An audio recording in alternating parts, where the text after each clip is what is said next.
오늘의 성경 말씀은 로마서 13장입니다. 로마서 13장 1절에서 7절입니다.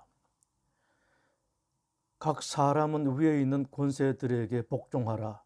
권세는 하나님으로부터 나지 않음이 없나니 모든 권세는 다 하나님께서 정하신 바라. 그러므로 권세를 거스르는 자는 하나님의 명을 거스름이니 거스르는 자들은 심판을 자취하리라. 다스리는 자들은 선한 일에 대하여 두려움이 되지 않고 악한 일에 대하여 되나니 내가 권세를 두려워하지 아니하려느냐. 선을 행하라. 그리하면 그에게 칭찬을 받으리라. 그는 하나님의 사역자가 되어 네게 선을 베푸는 자니라. 그러나 내가 악을 행하거든 두려워하라. 그가 공연히 칼을 가지지 아니하였으니 곧 하나님의 사역자가 되어 악을 행하는 자에게 진노하심을 따라 보응하는 자니라. 그러므로 복종하지 아니할 수 없으니 진노 때문에 할 것이 아니라 양심을 따라 할 것이라. 너희가 조세를 바치는 것도 이로 말미암음이라. 그들이 하나님의 일꾼이 되어 바로 이 일에 항상 힘쓰느니라. 모든 자에게 줄 것을 주되 조세를 받을 자에게 조세를 바치고 관세를 받을 자에게 관세를 바치고 두려워할 자를 두려워하며 존경할 자를 존경하라. 이 땅에 평화가 보이지 않습니다. 어느 곳에도 평화가 제대로 보이지 않습니다. 국제사회를 보면 온갖 침략 전쟁이 고대나 중세에만 있는 것이 아니라 지금도 자행되고 있음을 볼 수 있습니다. 민족 분쟁은 여전히 일어나고 있고 오히려 더해지는 것 같습니다. 국경 분쟁은 멀리 나가지 않아도 우리나라와 일본이 그렇고 중국과 일본, 러시아와 우크라이나 또 중국과 필리핀도 그렇습니다. 종교 전쟁은 더 심합니다. IS가 얼마나 못된 일들을 저질렀는지 우리는 보았습니다. 믿기지 않겠지만 국경 분쟁, 민족 분쟁보다도 더 많은 희생자를 낸 것이 종교 전쟁입니다. 종교가 어떻게 그럴까 생각될 수 있지만 그러나 그것은 사실입니다. 국내로 시선을 돌려보아도 마찬가지입니다. 권력자들, 정치 권력자나 경제 권력자 또는 법 권력자 등 권력을 조금만 가지기만 하면 횡포를 부리고 악행을 저지르려고 합니다. 모든 피해는 없는 사람들, 가지지 못한 사람들, 약한 사람들에게 돌아옵니다. 대법관 출신들에게 변호사 개업을 못하게 하자는 말들이 나온 적이 있었는데 말이 되는 것 같기도 하고 안 되는 것 같기도 합니다. 그러나 그 속을 들여다보면 추한 현실이 있습니다. 왜 그것을 막습니까? 대법관 출신 변호사가 변호를 하면 승소할 확률이 높기 때문에 대법관 출신 변호사들에게 변호 의뢰가 몰린다는 것입니다. 여기까지만 보면 문제가 그렇게 크게 보이지는 않습니다. 그 다음이 문제입니다. 판결이 대법관 출신 변호사들 쪽으로 기울어지면 비싼 변호사를 구하지 못하는 사람들은 억울한 피해를 볼 수밖에 없습니다. 그 추한 일의 중심에 있는 사람들이 누구입니까? 판결을 하는 현역 법관들입니다. 사회에 정의가 없습니다. 가정도 마찬가지입니다. 그렇게 사랑한다던 부부가 헤어질 때 소송을 조금이라도 더 유리하게 하기 위해서 온갖 비난과 거짓을 퍼붓습니다. 자식이 부모에게 버림받는 일이 많이 있습니다. 부모가 갈랐으면 아버지를 잃든지 어머니를 잃습니다. 부모가 자식을 살해하는 받아들이기 어려운 일들도 있고 자식이 부모를 살해하는 일까지도 일어나고 있습니다. 거기다 자연재해는 어떻습니까? 동아시아의 수십만 명 생명을 앗아간 쓰나미, 세계 곳곳에서 일어나는 지진, 대홍수 등 어디에든 평화가 없습니다. 정의가 사라지고 평화가 온데간데 없습니다. 왜 이런 것 같습니까? 물자 등 모든 것이 풍성해지고 사회의 온갖 제도도 다 발전되었다고 하는데 평화가 없습니다. 세상의 아름다움이 사라지고 있습니다.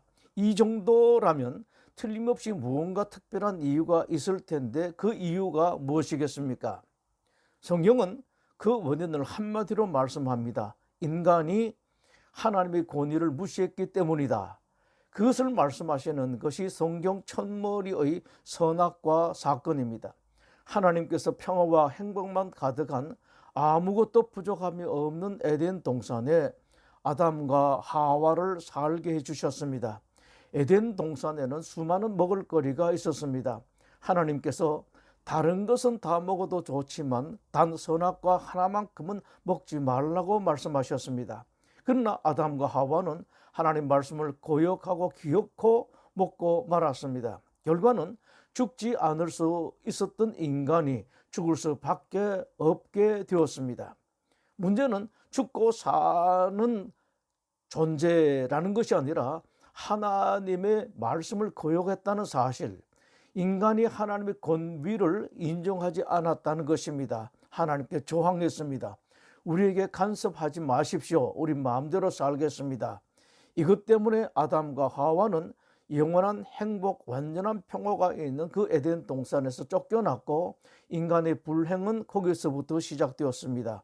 한없는 평화를 누릴 수 있고 한없는 행복을 누릴 수 있는 인간들의 세상에서 평화와 행복이 사라졌고 돌아온 것은 슬픔과 죽음이었습니다.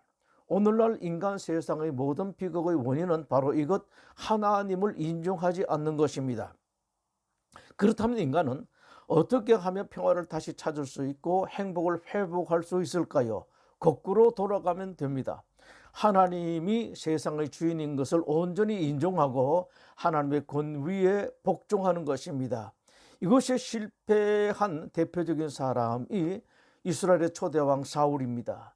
사울이 왕이 된 지 2년에 이스라엘과 블레셋 사이에 전쟁이 일어났습니다. 블레셋의 어마어마한 전력에 사울은 겁을 먹었습니다. 마지막으로 의지할 것은 하나님이라고 생각하고 제사를 지내려고 했는데 와야 할 제사장이 오지 않았습니다. 왕 사울이 제사장 대신 제사를 지내고 말았습니다.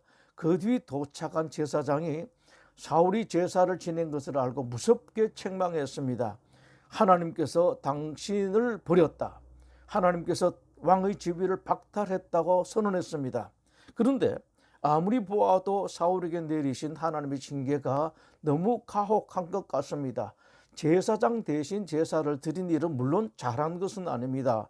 그러나 전쟁이라는 중요한 일을 앞두고 꼭 제사를 드려야 되겠다는 마음만은 정말 귀한 것입니다. 그 귀한 마음을 보시고 너그럽게 봐주셔서도 될 것 같은데 그렇게 무서운 징계를 내리시고 버리신 것은 과하신 것이 아닌가 생각이 들기도 합니다. 그러나 이 일을 자세히 보면 사울의 그 문제는 에덴 동산에서 쫓겨난 아담과 하와가 만든 문제와 똑같이 하나님을 정면 고역했다는 죄가 있다는 사실을 확인할 수 있습니다. 제사를 드렸는지 아닌지 또 누가 제사를 집전했는지의 문제가 아닙니다. 선악과를 따먹었다 따먹지 않았다 그 자체의 문제가 아닙니다. 선악과는 따먹지 말라. 제사는 제사장이 집전해야 한다고 하신 하나님을 거역한 죄, 이것이 문제입니다. 그 일 이후에 하나님께서 당신의 종을 사울에게 보냈습니다.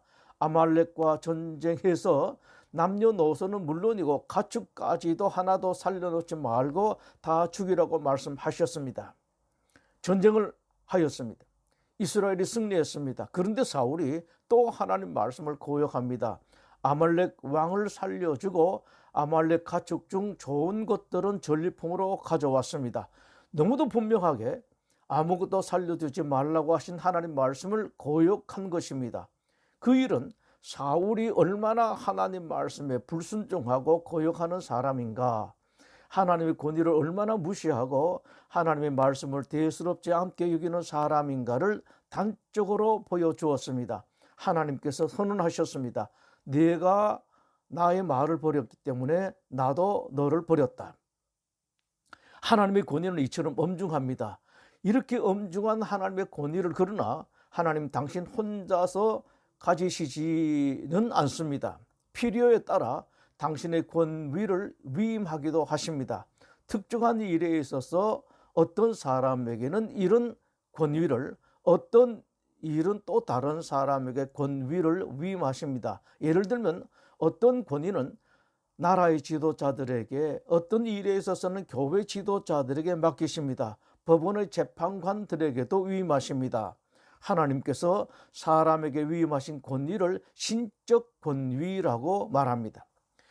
오늘 1절 말씀에 각 사람은 위에 있는 권세들에게 복종하라. 권세는 하나님으로부터 나지 않음이 없나니 모든 권세는 다 하나님께서 정하신 바라.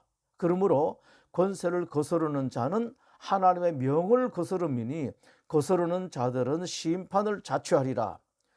또 7절에 모든 자에게 줄 것을 주되 조세를 받을 자에게 조세를 바치고 관세를 받을 자에게 관세를 바치고 두려워할 자를 두려워하며 존경할 자를 존경하라. 신자들은 나라의 지도자, 교회의 지도자, 법관 등에게 하나님께서 주신 신적 권위가 있는 것을 볼 줄 알아야 합니다. 그리고 신자들은 하나님의 권위와 충돌되지 않는 한 그들의 권위에 복종하여야 합니다. 그 복종은 세상의 권력자나 교회의 지도자 혹은 법관들에게 하는 것이 아니라 하나님께 복종이기 때문입니다. 하나님의 권위와 충돌되지 않음에도 불구하고 그들에게 불복종하는 것은 하나님의 권위에 거역하는 것입니다. 이것을 예수님께서 아주 구체적으로 말씀하셨습니다. 바리새인들이 예수님께 와서 로마 제국에 세금 바치는 것이 옳은지 물었을 때 예수님께서 대답하셨습니다. 가이사의 것은 가이사에게, 하나님의 것은 하나님께 바치라. 무력으로 이스라엘을 침공한 로마 제국의 징세권도 하나님께서 주신 것이라는 말씀입니다. 다시 사울의 이야기로 돌아갑니다. 한참 세월이 지난 후에 이스라엘과 블레셋 사이에 전쟁이 다시 일어났습니다. 사울이 중상을 입습니다. 살아날 가망이 없다는 것을 안 사울은 자살하고 말았습니다. 사흘 후에 한 젊은 병사가 다윗을 찾아왔습니다. 사울이 얼마나 다윗을 괴롭혔는지, 사울 때문에 다윗이 얼마나 고통을 당했는지 잘 알고 있던 그 병사는 다윗에게 거짓 보고를 했습니다. 중상을 입고 살 가망이 없는 것을 안 사울이 자기에게 죽여달라고 부탁해서 어쩔 수 없이 자기가 사울을 죽여드렸다고 하면서 증거물을 보여주었습니다. 그렇게 하면 자기 공로를 인정받을 수 있을 것 같다고 생각했기 때문입니다. 그 말을 들은 다윗은 그 젊은 병사를 처형해 버립니다. 그 이유를 이렇게 말합니다. 내가 어찌하여 손을 들어 여호와의 기름 부음 받은 자 죽이기를 두려워하지 아니하였느냐. 사울이 얼마나 큰 악행을 저지른 왕이었든지, 사울이 나에게 얼마나 악하게 했든지, 나에게 얼마나 미운 원수이든 간에 사울을 왕으로 세우신 분은 하나님이시고, 따라서 하나님의 신적 권위를 가진 사울의 처형과 심판은 하나님 한 분만 하실 수 있다. 네가 하나님의 권위를 무시하고 사울의 목숨을 빼앗았기 때문에 너는 죽어야 한다는 말입니다. 하나님께서 주신 신적 권위에 대한 인식에 있어서 사울을 죽였다는 젊은 병사 그리고 다윗 사이에는 현격한 차이가 있습니다.